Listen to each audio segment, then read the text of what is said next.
Funding for local governments to implement their organics recycling and food recovery programs, plus circular economy reforms to take the guesswork out of recycling. There's a lot of misconceptions of what's actually recyclable, how California is bringing back truth in recycling, and state funding helps local governments and businesses tackle waste tire pollution.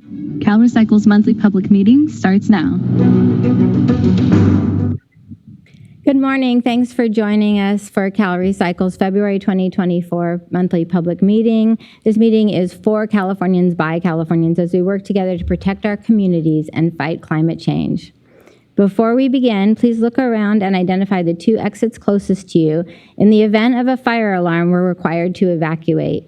Please take your valuables and use the ceiling-mounted exit signs. Do not use the elevators. If you cannot use the stairs, you will be directed to a protective vestibule inside a stairwell. Should we have to relocate out of the building, remember to follow traffic signals and exercise caution crossing the street. Now here's information about our Spanish language interpretation. Language shouldn't be a barrier when it comes to protecting our air, water, and land. CalRecycle is simulcasting this meeting in both English and Spanish. Click the public meeting banner at the top of calrecycle.ca.gov for a link to our webcast in English and Spanish. If you're attending this meeting in person in Fire and Share Auditorium, we have Spanish interpretation devices available. Let our team on the left-hand side of the dais know if you need one. El idioma no debe de ser una barrera cuando se trata de proteger nuestro aire, nuestra agua y tierra. CalRecycle está transmitiendo simultáneamente esta junta pública en español e inglés. Puede encontrar el enlace en línea en español e inglés en la parte superior de nuestra página web calrecycle.ca.gov.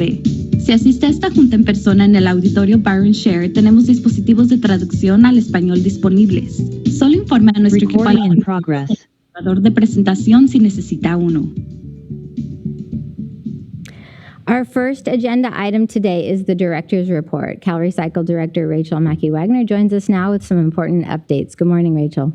Good morning, Maria, and good morning to all of you joining us in person and remotely. It is wonderful to be with you here today, February 20th. 20th. Thank you so much for joining us. And we have a lot of really incredibly important agenda items today.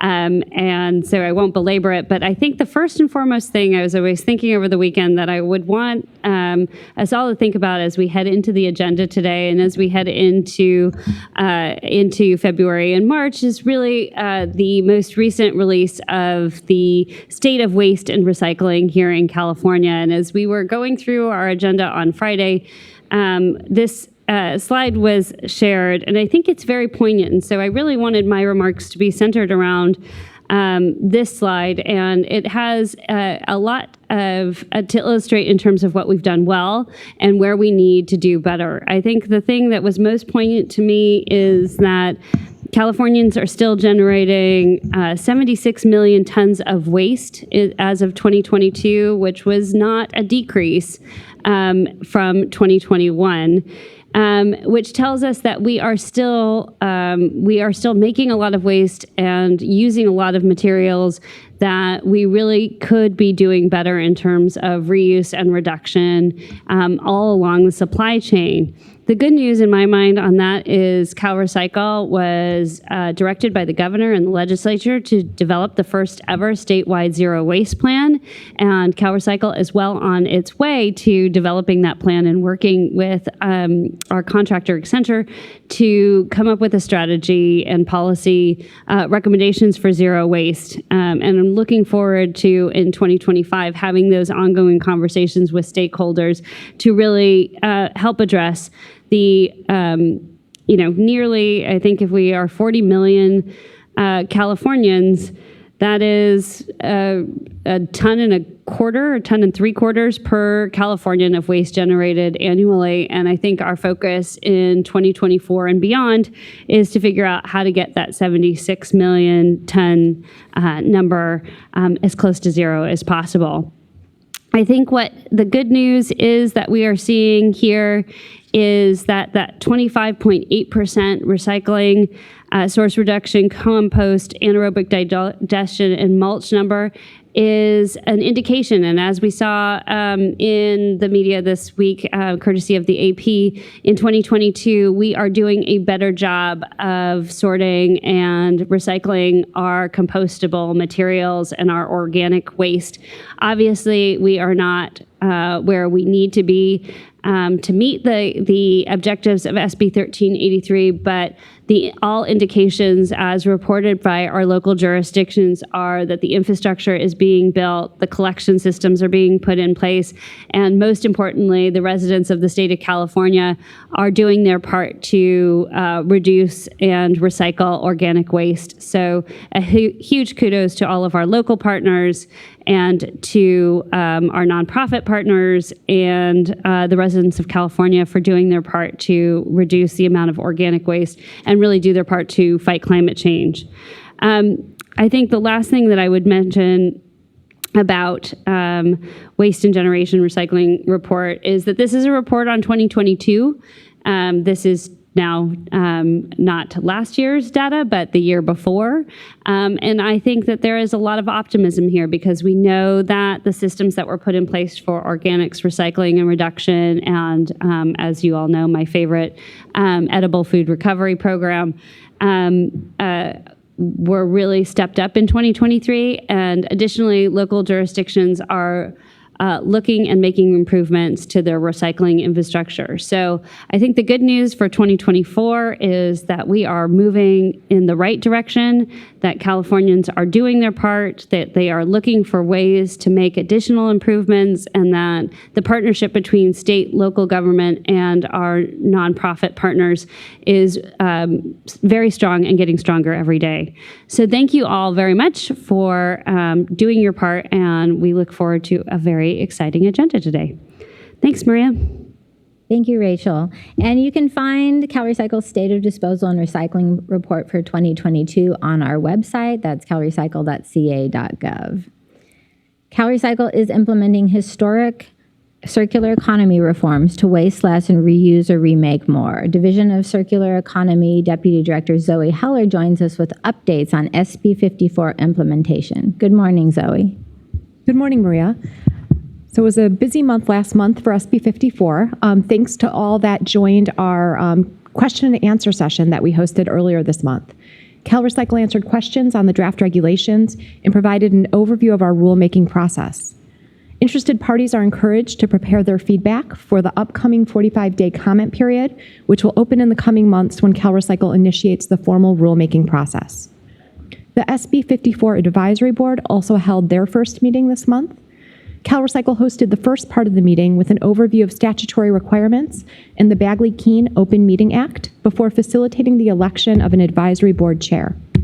The advisory board took over from there to elect a vice chair and secretary.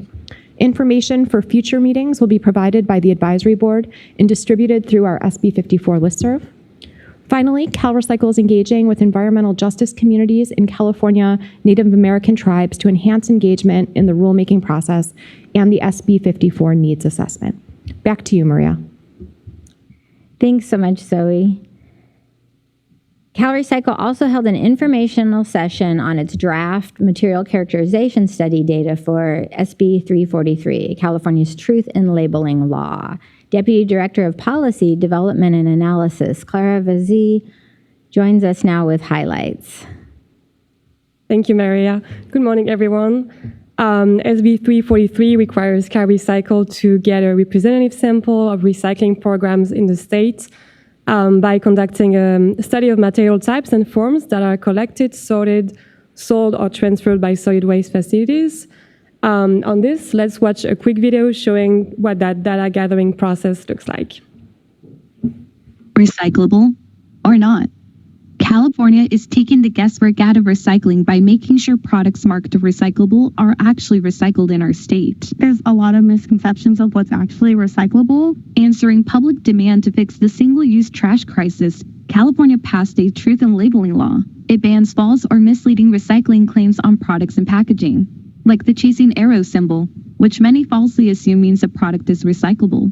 The law directs CalRecycle to gather and evaluate data to determine which materials and which contaminants currently flow through our recycling stream. CalRecycle's Field Research and Characterization Unit collects this data from the field. We're trying to see if there's anything that's not supposed to be there. So all this data, we're going to see what people actually think goes in the bin. And how much of these materials actually get recycled. The CalRecycle data will help producers and distributors accurately label their products to meet California's strict new truth in recycling standards.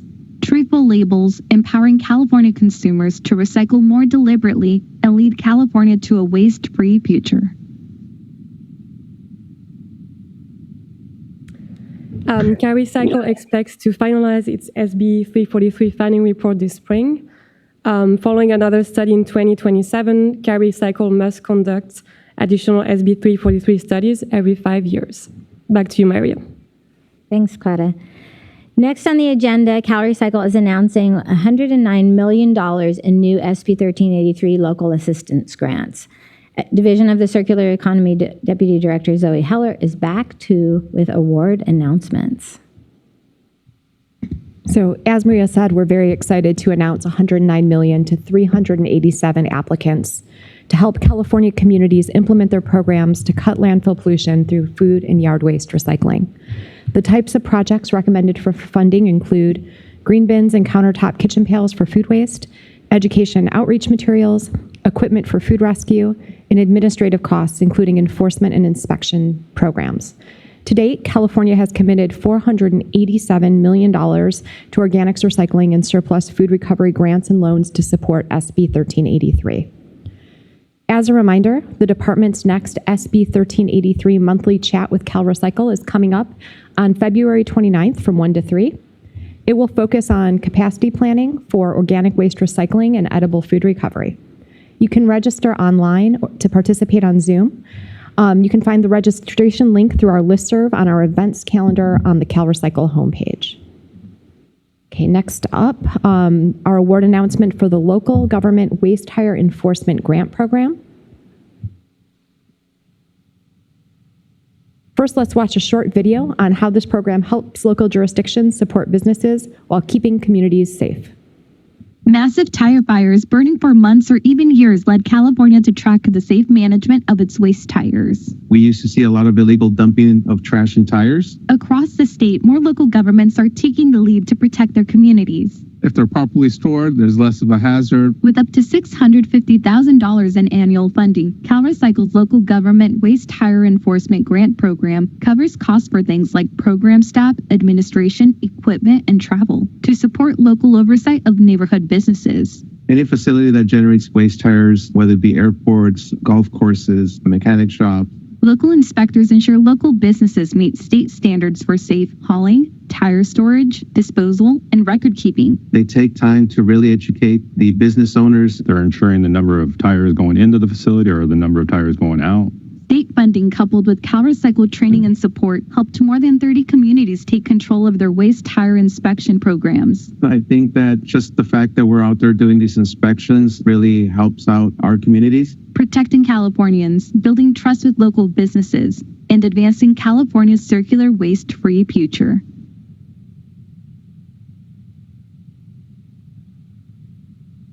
CalRecycle received 30 applications from eligible city and county applicants for the $5.8 million in funding.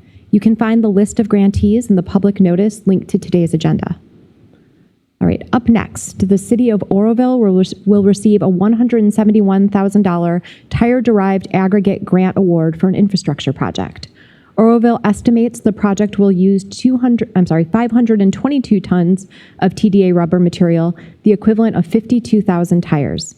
To date, the tire-derived aggregate program has kept over 45,000 tons or 4.5 million waste tires out of landfill to turn them into new materials for community projects. And we have one proposed change to the waste tire cleanup grant program criteria. The 5-year plan allocates $1.25 million to help with local cleanup of illegally dumped waste tires. Local governments, special districts, qualifying tribes, and joint powers authorities are all eligible. Staff proposes revising the ranking criteria to increase the cost per tire to $10. If oversubscribed, applicants will be evaluated for awards based on lowest cost per tire. Applications should be out in March with an April submission deadline. Awards are expected in August. Finally, we're awarding $10 million to 14 applicants under the Local Conservation Corps SB 1013 grant program. The program received a one-time $10 million appropriation to support local beverage container litter reduction and recycling projects. With new investments from bottle bill reforms, including SB 1013 and AB 179 budget funds, CalRecycle is supporting recycling businesses and innovative recycling programs to make redemption easier for consumers. The Redemption Innovation Grant Program application period is open. There's $40 million available in grant awards to boost mobile recycling, add more reverse vending machines or bag drop programs, also support for existing and new recycling center businesses, new opportunities for dealers, and community service programs and outreach efforts. The application deadline for this new program is April 16th. We also wanted to announce that the Workforce Development Grant Program is open. There's $5 million in grant awards that are available to support employment and training for new workforce to provide California consumers with convenient opportunities to redeem CRV. Applicants will be required to submit a workforce development plan, and applicants are due on March 5th. Back to you, Maria. Thank you, Zoe. This afternoon, CalRecycle will host its latest webinar on these new funding opportunities to boost convenient beverage container recycling and remanufacturing in California. The funding is part of the state's larger bottle bill reforms, which includes the expansion of the program to include wine and liquor. Beverage Container Recycling Deputy Director Amy Cameron has a few announcements. Good morning. Thank you, Maria. CalRecycle continues its extensive education and outreach efforts for new and existing program participants. CalRecycle's next webinar for wineries is set for this Friday from 10 a.m. to noon. Staff will demonstrate how beverage manufacturers and distributors use CalRecycle's online system for monthly reporting and paying of processing fees and CRV. We will also collect and answer any questions. As we are learning, as we add 4,000 to 5,000 beverage manufacturers, there are many unique questions that we may need to research. So we will work with you to take any and all your questions and then set up a method to answer those questions for the group at large. To date, the department has held 18 informational sessions for recycling centers and certified processors in January to reiterate program requirements and answer any questions. Those sessions will continue this month with our next webinar set for February 27th. Our Spanish webinar starts at 10 a.m. with the English webinar at 1 p.m. You can register online to participate and sign up to our listserv for instant program updates. This month, CalRecycle also published our certification and registration report and our compliance and enforcement quarterly report. They are linked to today's agenda. Thanks. Back to you, Maria. Thank you, Amy. A quick reminder, CalRecycle upgraded our public comment process. Here's how to submit your comments.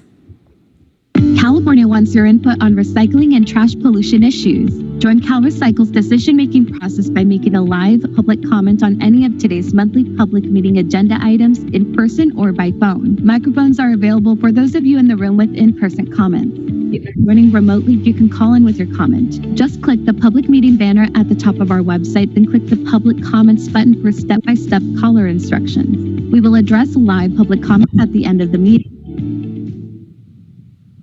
You can access the public comment portal through our monthly public meeting webpage. The webpage is also available in Spanish. Next, CalRecycle is required to review and either approve or disapprove each county-wide or regional agency integrated waste management plan 5-year review report. These reports are comprehensive and they analyze planning documents which may be impacted by changes to demographics, disposal capacities, funding, and diversion programs. Napa County submitted a 5-year review report for its countywide integrated waste management plan.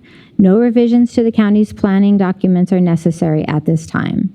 This item has been approved.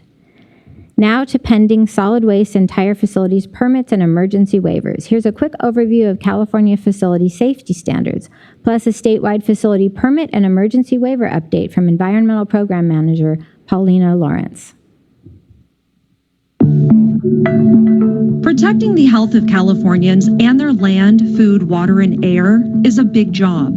Local, state, and federal agencies play different roles to enforce public health and environmental safety standards. In California, solid waste local enforcement agencies process applications, issue, and enforce permits for solid waste facilities. These include landfills, transfer stations, compost facilities, or similar operations. CalRecycle must verify permits are consistent with state requirements. Permits can only address areas within the authority of local enforcement agencies and CalRecycle. Check out the link below for more detailed information. Emergency waivers allow temporary changes to solid waste permit requirements in response to local or state disasters. Local enforcement agencies may approve the waivers, which are good for up to 120 days and may be extended. CalRecycle must review approved waivers and can condition, limit, suspend, or terminate them. Check out the link for more detailed information. For waste tire facilities, CalRecycle processes applications, issues, and enforces waste tire permits. These include requirements to make sure tires are stored and processed in a way that reduces potential threats from fire and disease-carrying vectors like mosquitoes. Check out the link for more detailed information.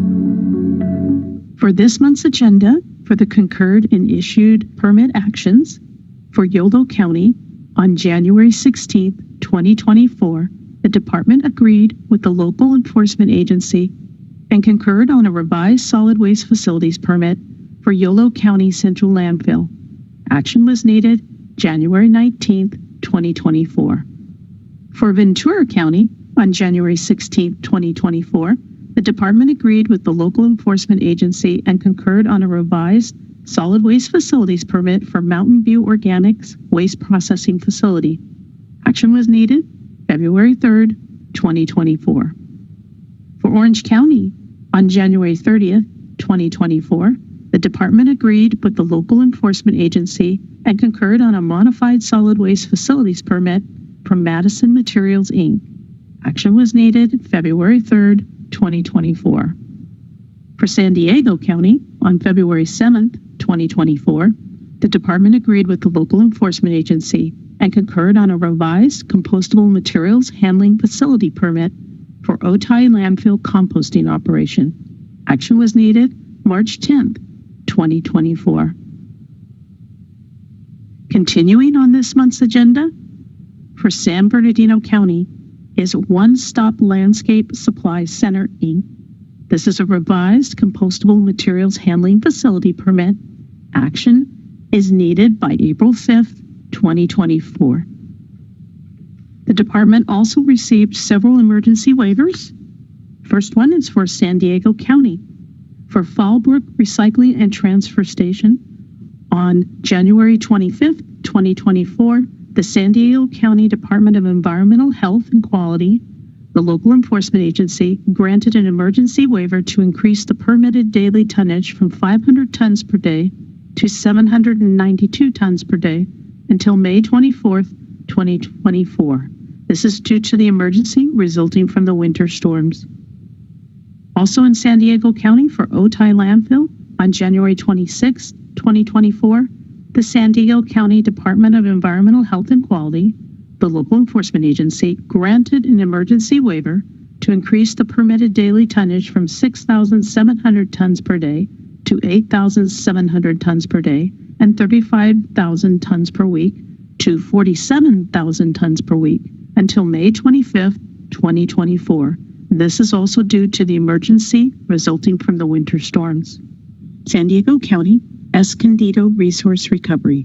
On February 15th, 2024, the San Diego County Department of Environmental Health and Quality, local enforcement agency, granted an emergency waiver of the permitted daily tonnage from 3,223 tons per day to 4,500 tons per day until June 14, 2024.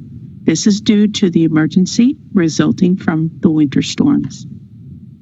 For West Miramar Sanitary Landfill, on January 28, 2024, the City of San Diego Development Services Local Enforcement Agency granted an emergency waiver of the types of waste accepted until May 27, 2024, due to the emergency resulting from these winter storms. For EDCO Recovery and Transfer Station, on January 29, 2024, the City of San Diego Development Services Department Local Enforcement Agency granted an emergency waiver of the permitted hours of operation from 5 a.m. to 7 p.m. Monday through Sunday to 5 a.m. to 10 p.m. Monday through Sunday until May 28, 2024. This is due to the emergency resulting from the winter storms. For Sycamore Landfill, on January 29, 2024, the City of San Diego Development Services Department Local Enforcement Agency granted an emergency waiver to increase the permitted daily tonnage from 5,000 tons per day to 7,000 tons per day, and the permitted hours of operation from 6 a.m. to 4:30 p.m. Monday through Friday, and 6 a.m. to 3 p.m. Saturday and Sunday, changing this to 24 hours a day, 7 days a week, until May 28, 2024. And this is also due to the emergency resulting from the winter storm.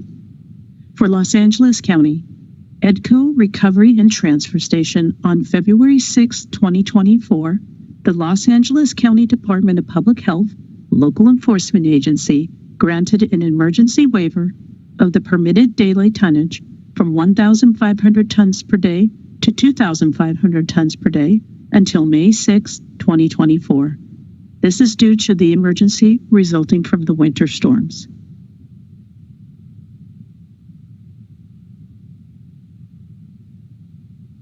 You can find more information on any of today's agenda items. Just go to CalRecycle's homepage at calrecycle.ca.gov and click on either the public meeting web banner at the top of the homepage or the link halfway down the homepage to get to the agenda and associated public notices.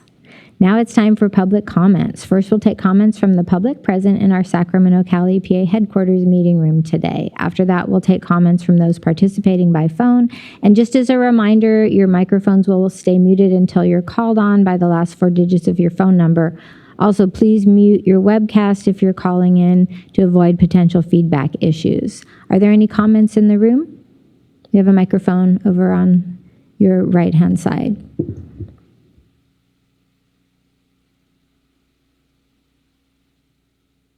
Good morning, everyone. Veronica Pardo, Resource Recovery Coalition. I just wanted to extend my gratitude to Director Wagner for the last 3 years and your leadership during this time. And we thank you for your experience and obviously your passion around organics, waste recycling, and also want to thank your staff for being very responsive for some recent issues during this transition. And we look forward to working with all of you, of course, on SB 54 development and a number of other issues. So just wanted to extend my gratitude.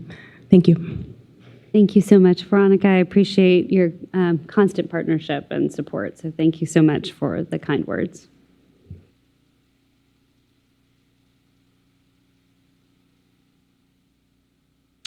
Shirley Frerichs from Nevada County, and I want to extend my thanks too. You've been most welcoming, in these public meetings, and I appreciate all the work. I know, just watching the flurry of bills that have come through in the last 3 years, it's a lot. It's a lot to handle. I know it's a lot for us in Nevada County. One thing, being a small county, I'm perceiving we have some difficulty. I've been looking at how do we solve our problems. Like, the big one is the CRV. We have nothing. We have one buyback center, and that's at the transfer station, which is anywhere between 20 and 45 minutes from anybody's house. Almost anybody's house. And so I've looked at grants to see what's possible, but they're meant for big counties. They're not meant for little counties. So what are we going to do for people like us? I would like to do what Oregon, they have these cooperatives. How do we do that? we need something. And when I'm trying to get neighborhoods, little people in neighborhoods who want to have college funds or whatever, or the homeless people. I'm trying to get little people to come in and take advantage of it. But we need your help to figure out how to get the money to start like a cooperative or something like that, because Waste Management simply can't do it. We now have an in-town recycling center only because the roof collapsed on the one that was there. So they have this only for a short time until the transfer station. Don't count on it, right? But we want them to do a buyback center there. Well, we don't have personnel, we don't have money, we don't have anything. Okay, I need help with how do we do this, okay? We would like to, people ask me, well, what do they do with all that, $297 million in the fund? So you could answer that for me, Well, I actually, Shirley, this is, I so appreciate, and your timing is very, very good on all of this. So the legislature passed last year SB 1013 by Senator Atkins, year before. Time flies when you're having fun. But CalRecycle staff have been working very diligently, and one of the reforms that SB 1013 did two major things and a number of other things, along with partnering legislation from Assemblymember Wood, AB 1311, and then Senator Dodd, SB 343. Sorry, running through numbers because the numbers are a little less relevant than what they are doing in totality. So a number of new beverage containers are being brought into the system, which is fantastic. Everything from wine bottles and distilled spirit containers to the large juice containers are coming into the system. But to your point, SB 1013 created the ability for retailers to create dealer cooperatives. So we are currently finishing dealer up cooperatives. Explain. What's that? So the system that you referenced in Oregon is a cooperative. It is a private company, though, and they run all of the recycling infrastructure privately. California's system is a little bit different. We have a number of private companies that have take-back centers, right? So what we did is to supplement that, as opposed to do away with the existing infrastructure, is we created an opportunity for our retail establishments in underserved or unserved areas of the state.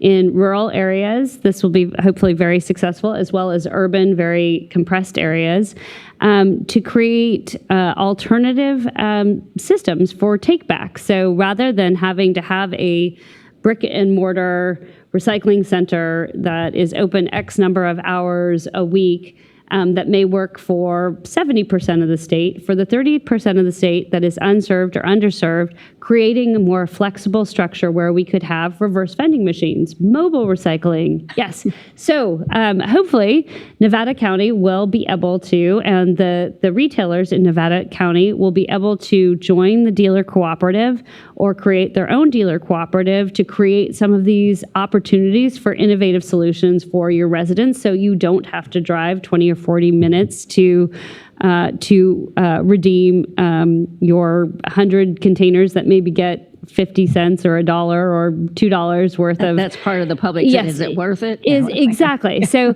I think, we, and a huge thank you to the legislature and Senator Atkins' office of looking at those areas of the state that perhaps the existing structure didn't work for, and a huge thank you to our partners in the retail establishment for coming forward and saying, we would like to run this ourselves, and we would like to build systems that work for our residents and for our customers. And so those regulations will be going into their formal rulemaking here in the next couple of weeks. Which means not months or years. Okay. Oh yeah, no. By 2025, they will have a plan in place with with CalRecycle, and the dealer cooperatives will be rolling out, and different solutions for different parts of the state will start showing up. All right. So I appreciate the question. For my last meeting, this is a great question. This is something that I'm very excited about. I've worked on beverage container recycling reforms for most of my career, so I'm very excited for this one to come to fruition. And further, the legislature also appropriated money to help the dealers invest in the infrastructure necessary to do this. So it isn't just that the cooperatives will be in place, but those reverse vending machines or mobile recycling opportunities or bag drop opportunities, depending on the plan, that we will be using part of the surplus in the fund to help facilitate the startup costs to those dealer cooperatives. Wonderful. Yes. Wonderful. Bravo. I appreciate it. It was like a softball question for me. I appreciate it. Good. And you also mentioned bag drop, because that's the other thing that I'm trying to work on. What are you saying, that the reverse vending machines could do both? They could take in the plastic bag thing and the... So there are different technologies, and sort of depending on the location, they have different costs associated with them. So depending on the location and which dealers are getting together, the plan will be really developed to utilize hopefully the innovation that's most appropriate for that locality. Okay. The bag drop systems and those machines are pretty big and require maintenance and some other things. So, the benefit of having our retailers as a leader and partner in developing the plan for this is that they have so much experience in logistics and reverse logistics that they are the right entities to help develop the plan for the different localities. Great. Yep. Good. And so how do I follow up? Do I go to Atkins' office? Do I come to you? I think you keep coming to CalRecycle. Deputy Director Zoe Heller and Amy Cameron are overseeing the development of this. If you look at our website, you will see in the next couple of weeks, you will see the regulations that will be going into the formal rulemaking process, and you can monitor and participate in the regulatory process. Good. And you'll hear the other stakeholders' input on those regulations moving forward. And so, again, by the end of 2024, we should have those regulations adopted, knock on wood, and be well on our way in 2025. Oh, I'm delighted. Thank you. That will help us a lot. I mean, well, there are lower income people who really do depend on this. And like my little neighbor, she opened a college education fund, so all the neighbors are giving her. Anyway, great. Thank you. I will follow up on that. And I just want to tell you what the other thing that we're doing with the bags is education. It kind of was on, 2016, and then it was off during the COVID, and it was back on. And I go to the stores, and they just rip off the plastic bags. They don't even think about anything else, And so I've just made a presentation to the Grass Valley City Council to ask for their help to work with our stores to educate the customers with signs or whatever, and educate the clerks not to just have a plastic bag. So, that to me, that's a really important piece. And I don't know what you're doing, statewide, but it seems to me this is a place that if you want to reduce the trash, like this is a place that we can do it, because there's nowhere to reprocess. I mean, that's one of my other things is, when are we going to get a reprocessing center here? Yep. You're hitting all of the hot buttons today. I appreciate that. So, Assembly Member, I'm looking at Mike, who is Bennett. Is it Bennett's bill? No. There is a bill. I'm sorry, that is not Assemblymember Bennett's bill. I got that wrong. The bag ban. No. Oh no, the original. No. The one that's, so there was legislation introduced last week that will actually have a ban on plastic bags. And apologies to the member who introduced it. My brain is freezing up this morning. Well, I did see that, but it's only just been introduced, right? The bill has just been introduced, yes. And we still have to fight the industry, right? I think, there is an important dialogue that happens in the legislature around every initiative. I will say that the grocers are on board with where you're going because they are either in support or co-sponsoring the legislation. Oh, good. Yes. So, who is it? Bauer Camp. I don't know. Blake Spears? Oh, man. Okay. I'm not going to say a member's name. Blake Spear. Okay. Oh, my goodness. The grocers introduced it with Assemblymember Blake Spear and Assemblymember Bauer Cahan. Thank you. It's very important to me, being a former legislative staffer, to get the members' names right. So we have exceptional leadership in the legislature right now who are all on board with doing away with plastic bags in California. And again, the grocers are very much on board with this and share your frustration with the difficulty of recycling infrastructure. And so they are either sponsoring or very supportive. They were at the press release. So if I look at that bill, do I get the name of the Grocers Association? Or maybe he knows. We're not going to put Mike on the spot. He does not represent the grocers. Start punching a few more buttons here. Yes. So if you go on to, you can Google California plastic bag bill, and through the Ledge Info, you can get all of the sponsors, et cetera. Okay. Yeah. Because, it's, I'm sure that's at least some of our stores, I mean, the big ones, the Safeways, I mean, they're all, they must be part of that organization. 100%. Yeah. I think the retailers in California are very much in favor of a more sustainable solution. I think I've hit my highlights. Thank you. Excellent. It's lovely to see you. Thank you. Nice to see you. Well, good onward. Thank you. Thank you. Do we have any more public comments in our meeting room today? Okay, so now we will take public comments by phone. If you are calling in, again, your microphone will stay muted until you're called on by the last 4 digits of your phone number. Once you're called on, please mute your computer sound before you start speaking to avoid an echo. Do we have any callers? Yes, Marie, we have 2 callers. Caller with the last 4 digits, 6607. I'm going to ask you to unmute right now. And go ahead when you're ready. Next up will be caller number 3162. Caller 6607, can you hear me? We'll just give them 1 minute in case they're having a problem.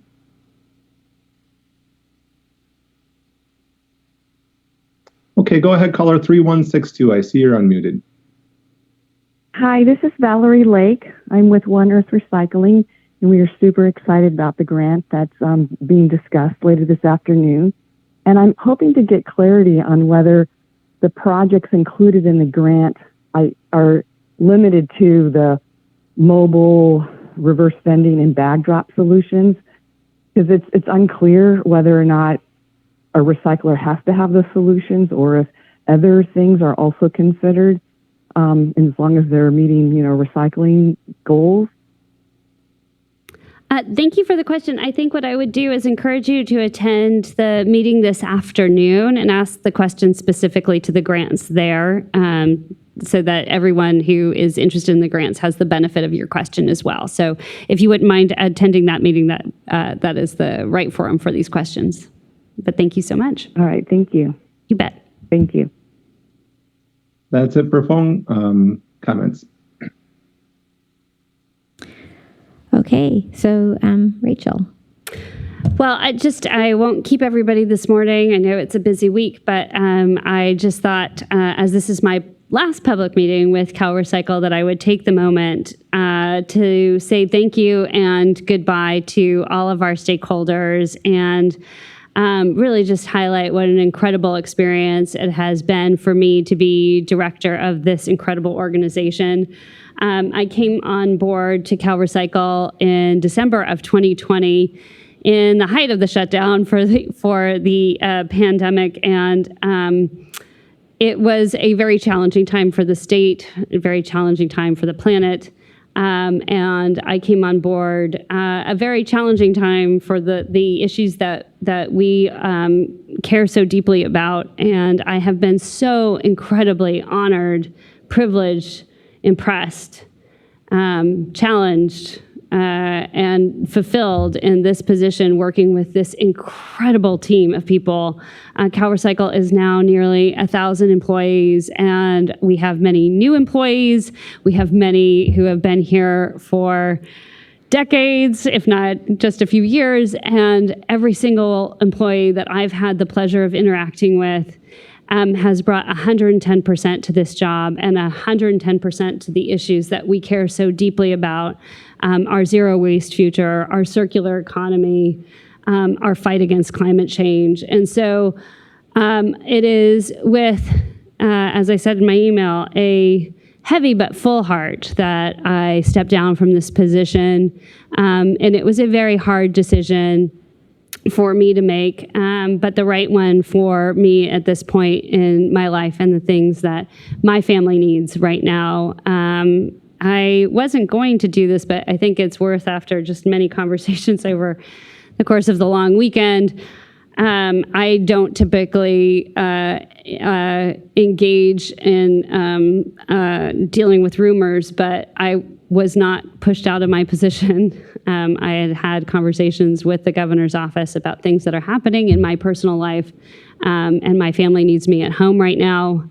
And while I wasn't going to bring that up, because what's happening with my family and my children is really for my family, it felt worth mentioning, as I know that there have been a number of rumors floating around out in the lobby corps over the last week. So I thank all of you who are here and engaging and working to make a better California in every single corner of our state. And thank you, thank you, thank you for being my partner for the past 3 years. I have truly, truly enjoyed being part of this department. I have been so incredibly fulfilled in being part of the Newsom administration from the very beginning in the last 5 years. And my 27 years of service to the state of California have been so incredibly amazing and awesome. And it has been a very fulfilling career. So I hope to work with all of you again in the future. I care so immensely about the work that we do here. And again, thank you for your partnership over the past 3 years, 5 years, some of you, like Mike, 20 plus years. And I look forward to seeing you in the future. So thank you.